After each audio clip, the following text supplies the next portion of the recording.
ওকে বলল যে, "মিস্টার খং, আপনি একটু সাবধানে থাকবেন এবং হ্যাঁ, এটা সত্যি যে আমি যতই চেষ্টা করি না কেন, আমি আপনার ভালোবাসায় পড়ে গেছি এবং আমি চাই না আমাদের মধ্যে আর কোনো রকমের বাধা থাকুক।"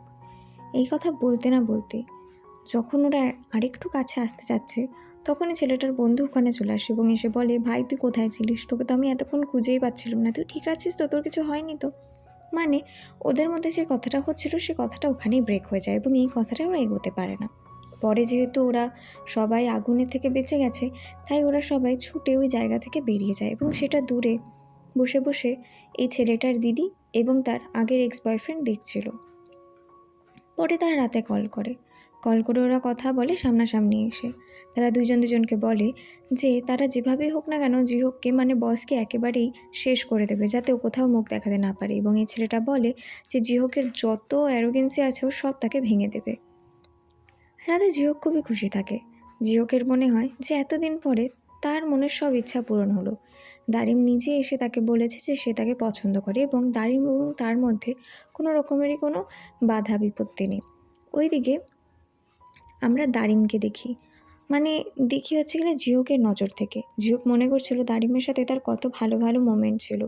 ১ম বার দেখা হওয়া, তারপরে একসাথে একটা পার্টিতে যাওয়া, জিহোক তাকে একটা সুন্দর রিং গিফট করেছিল, আরও কত কিছু। এইসবই জিহোক মনে করছিল এবং জিহোকের মনে হচ্ছিল যে যতগুলো টাইম সে ওর সাথে কাটিয়েছে সেটা ভালো হোক মন্দ হোক, সব টাইমেই ওর মনের মধ্যে একটা সুন্দর খুশি ছিল।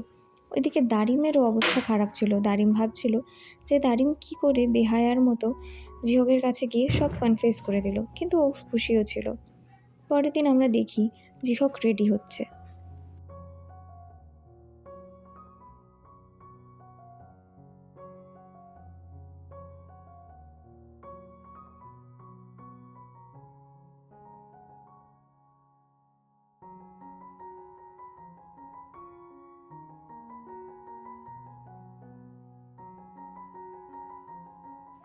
ওইদিকে দারিমও রেডি হচ্ছে। দারিমকে রেডি করছে জিহকেরই মা এবং জিহকের মা এর জন্য খুবই খুশি ছিল। পরে দারিম ওই জামাটা পরে জিহকের সামনে যায়। ও যখন জিহককে দেখে তখন তার মনে হয় জিহককে আজকে যেন বেশি সুন্দর লাগছে। আর ওরা এলিভেটরে ওঠে।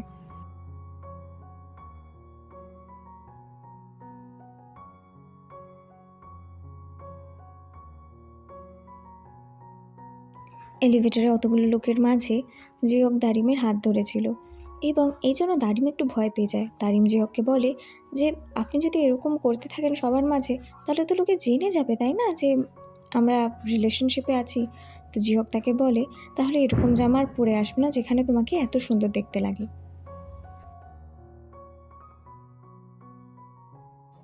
জিহক দারিমের জন্য সুন্দর ফুল পাঠিয়েছিল এবং সেটা দেখে অফিসের বাকি লোকরা ভাবে যে সেটা বোধহয় দারিমের বর তাকে পাঠিয়েছে এবং এই জন্য জিহক রেগে যায়। পরে জিহক দারিমকে নিজের অফিসে ডেকে বলে, "দারিম, আজকে যেহেতু আমাদের প্রথম দিন প্রেম করার, তাই চলো না কোথাও গিয়ে ঘুরে আসি।" এবং এটা দেখে দারিমের মনে একটু শান্তি জাগে এবং তারপর তারা একটু রোম্যান্টিক হয়ে যায়। তারা একে অপরের কাছে আসে এবং জিহক দারিমকে বলে, "দারিম, চলো আমরা কোথাও ভালো যাই, এমন কোনো জায়গায় যাই যেই জায়গায় তুমি আমি ছাড়া কেউ থাকবে না।" তারপর হুট করেই তারা ঝগড়া করা শুরু করে। কিন্তু এমনি, এমনি করে না। কারণ কি, ওরা দেখতে পারে যে অফিসের আর যে কলিগগুলো আছে তারা চলে আসে এবং তাদেরকে দেখে ওরা কী করবে না করবে সেই জন্য ওরা এমন ভাব দেখায় যে দুইজন দুজনের উপর রেগে আছে এবং জিহক যেহেতু ওদের বস তাই জিহক ওকে বকছে। পরে একটা মিটিং বসে। সেই মিটিংয়ে কথা হচ্ছিল যে এরপরে কী করা হবে, কী করে সেলসের ডিপার্টমেন্ট দেখা হবে। জিহকের বাবা বলছিল, "হ্যাঁ, সব কোম্পানি ভালো করে চলছে, জিহক ভালো করে চালাচ্ছে। কিন্তু এখন কোম্পানিকে একটু আরেকটু ভালো করে জিহককে দেখতে হবে।" রাতে গিয়ে সোনু আর দারিমের কথা হয়। সোনু দেখছিল যে দারিম কোনো মতেই খুশি না এবং দারিমের কোনো একটা নিয়ে কিছু মাথা ব্যথা ছিল। সোনু বলছিল, "তুই ঠিক তো আছিস, তাই না? তোর কোনো সমস্যা নেই তো?" দারিম বলছিল, "না, না, কোনো সমস্যা নেই।" তো সোনু তো দারিমকে ভালোবাসে। সোনু সকালবেলায় দেখে নিয়েছিল যে দারিম জিহককে কিস করছে। সেজন্য সোনুর একটু মন খারাপ ছিল। একটু না, অনেকই মন খারাপ ছিল। পরের দিন আমাদের দারিম আর আমাদের জিহক দুজনে মিলে লাঞ্চ করলো এবং তারা খুব খুশিও ছিল। তাদের প্রথম ডেট ছিল ওটা। তারা বেরোলো, বেরিয়ে ওয়াক করছে আর ওরা দুজন দুজনের হাত ধরেছিল। তখনই আমাদের দারিম ওকে একটা ধাক্কা মারল। খালি, খালি মারেনি, কারণ কি দারিম দেখেছে যে ওইখানে ওর যে অফিসের আর কালিগগুলো আছে তারা চলে এসছে। এই দেখে ওকে ধাক্কা মেরে দিয়েছে এবং জিহক যেভাবেই হোক না কেন নিজের মুখ লুকিয়েছে। ওই দিকে অফিসের কালিগকে কোনো মতে ওই রাস্তা থেকে অন্য রাস্তায় নিয়ে গেছে আমাদের দারিম, আর জিহককে ওখানেই রেখে দিয়েছে ওই অবস্থায়। খুবই ফানি সিন ছিল এটা। রাতে আমরা দেখি দুইজনে মিলে অফিসে লুকিয়ে লুকিয়ে ফাইল খুঁজছিল, যাতে ওর মায়ের কোম্পানি মানে জিহকের মায়ের কোম্পানি জিহক পুরো মানে আইন অনুসারে তার মাকে দিয়ে দিতে পারে এবং পরে সেই কোম্পানির ফাইলও পেয়ে যায়। এবং জিহক তখন বলে যে এই ফাইলগুলো যখন ও আদালতে পেশ করবে তখন ওর মা নিজের সব অধিকার নিজে পেয়ে যাবে। এবং দারিম তখন ওকে গলায় জড়িয়ে বলে যে জিহক, তুমি চিন্তা করবে না, তোমার ভবিষ্যতের দায়িত্ব আমার। তুমি তো একজন ভালো মানুষ, তুমি ছোটোবেলায় ভালো চাইল্ডহুড না পেলেও এখন তুমি আমার সাথে একদম সেফ আছো। এই শুনে জিহকও খুব খুশি হয়ে যায়। রাতে দারিম আমাদের জুনের পাশে বসে। জুন তাকে বলে যে তোকে আমার একটা জিনিস বলার ছিল, আমি তোকে বলেছিলাম না যে আমি তোকে পছন্দ করি, সেটা কিন্তু আমি ইয়ার্কি করেছি, তুই কিন্তু ওটাকে সিরিয়াসলি নিবি না। তখন দারিম বলে, তুই ইয়ার্কি করেছিস? এটা এটা দারিম বিশ্বাসই করতে পারছিল না। তখন জিহক বলে, হ্যাঁ আমি ইয়ার্কি করেছি, কেন? তখন দারিম বলে, আরে তুই পাগল নাকি? আমি ভাবলাম তোকে যদি আমি না করে দিই তাহলে তুই বোধহয় আমার সাথে বন্ধুত্ব রাখবি না, তুই তো আমার একমাত্র বন্ধু, বল তুই আমার সাথে এরকম ফালতু ইয়ার্কি কেন করলি?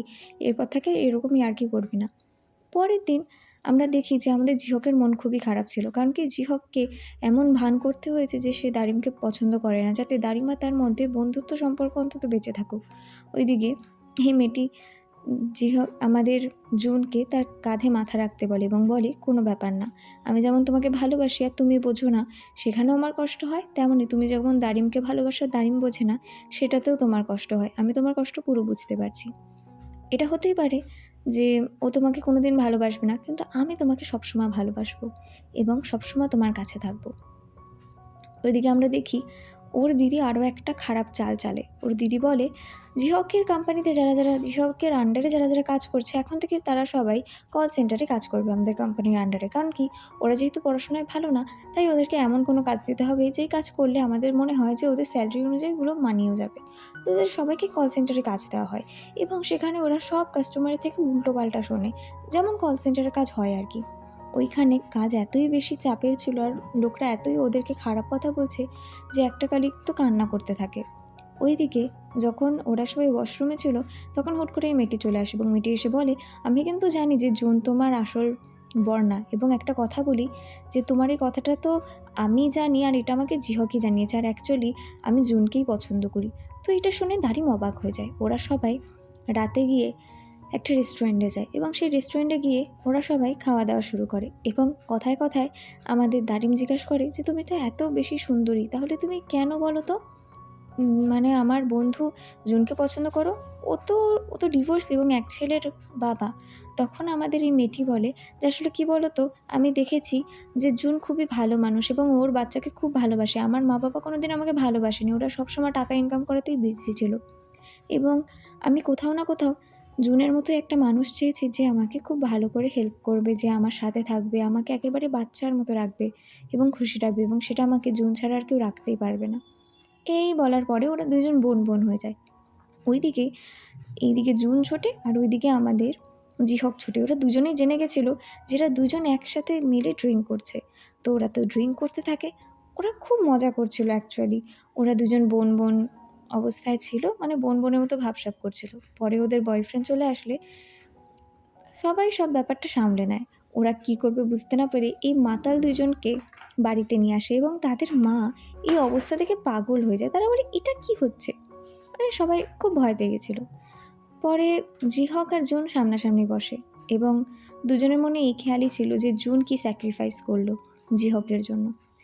পরের দিন তো এই মেয়েটির অবস্থা খুবই খারাপ ছিল। সে ভাবছিল যে কী না কী হয়ে গেল। তো সে ওখান থেকে তাড়াতাড়ি বেরিয়ে যায়। আর আমরা সেই দিনই দেখি যে দারিম যখন ওর অফিসে ছিল তখন একজন মহিলা বলছে যে ডাইপার একদম ভালো না এবং সেই ডাইপার ভালো না সেই জন্য কোম্পানিকে ওকে টাকা ফেরত দিতে হবে। কিন্তু দারিম এটা মানে না। দারিম বলে, আপনি ফেক কোনো কমেন্ট করবেন না প্লিজ। ওইদিকে ওই মহিলাটি দারিমের নামে উল্টোপাল্টা কথা বাইরে লিখে, অনলাইনে লিখে একটা দাঙ্গা শুরু করে দেয় এবং দারিম তো বুঝতেই পারে না এই সময় কী করবে, কারণ কি দারিম তো বাজে না, তাই না? ওই মহিলা ওর নামে বাজে কথা লিখে এইরকম হাঙ্গামা শুরু করেছে। সবাই দারিমকে অনেক কিছু ছুঁড়ে মারে। দারিমের যত কালিগরা ছিল তাকে কোনো মতে বাঁচিয়ে নেয় এবং দারিমকে কেউ ডিম, কেউ আটা, ময়দা এরকম করে ছুঁড়ে মেরেছে। দারিমের মন খুব খারাপ ছিল। তখনই জিহক এসে দেখে দারিমের কী অবস্থা এবং এটা দেখে ওর মনে সত্যি খুব আঘাত লাগে। ও ও শুধু দারিমকে দেখছিল এবং পরে ও দারিমকে গলায় জড়িয়ে বলে যে, "দারিম তুমি চিন্তা করো না। আমি পুরো ব্যাপারটা সামলে নেব। তুমি একটু শক্ত হও।" ওরা গিয়ে ওই কাস্টমারের কাছে যায় এবং ওই কাস্টমার বলে, "আমি তোমাদের মতো লোকজনকে একদম পছন্দ করি না। হ্যাঁ, বেশ করেছি, মিথ্যা বলেছি, বেশ করেছি। কিন্তু তোমরা আমার কিচ্ছু করে নিতে পারবে না।" এই বলতে, বলতে ওর যে বাচ্চার ট্রলিটা ছিল সেই ট্রলিটা ওই রাস্তা থেকে নিচের দিকে চলে যায় এবং সবাই ওর পিছনে ছুটতে থাকে। কিন্তু আমাদের দারিম ওই বাচ্চাটাকে বাঁচিয়ে নেয় এবং যেহেতু দারিম বাচ্চাটাকে বাঁচিয়ে নেয়, সেজন্য দারিমের হাতে পায়ে অনেক চোট লাগে। পরে যখন হসপিটাল থেকে বেরোয় দারিম, তখন ওই মহিলা ওনার কাছে খুব সরি চায়। বলে কি, "আমাকে ক্ষমা করে দেবে। আমার খুব টাকার দরকার ছিল, এজন্য আমি এরকম করেছি।" এবং পরে তিনি অনলাইনে এটা লিখেও দেন যে দারিমের কোনো দোষ নেই। উনি ওনার টাকার জন্যই এই কাজগুলো করেছে।